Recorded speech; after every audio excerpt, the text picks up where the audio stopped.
Islamic रोम के मुअज़्ज़िज़ नाज़रीन अस्सलामु अलैकुम। दोस्तों, नबूवत का सिलसिला जो हज़रत सैयदना आदम अला नबीना व अलैहिस्सलाम से शुरू हुआ वो हज़रत सैयदना मोहम्मद रसूलुल्लाह सल्लल्लाहु तआला अलैहि वसल्लम पर इख्तिताम पज़ीर हो गया। अब आप सल्लल्लाहु तआला अलैहि वसल्लम के बाद किसी को भी नबूवत नहीं मिलेगी।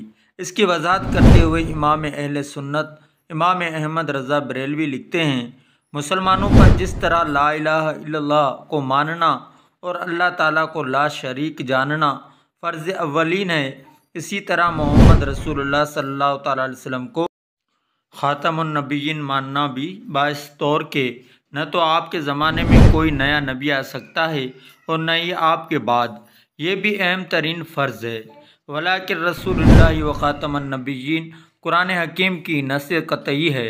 इसको न सिर्फ मुनकर काफिर है बल्कि शक करने वाला भी काफिर है, बल्कि वो शख्स भी काफिर है जो इनकार या शक करने वाले के मलऊन अकीदे पर मुतला होकर उसे काफिर न समझे, बल्कि वो शख्स भी काफिर है जो इनकार या शक करने वाले के काफिर होने में सिर्फ शक करे।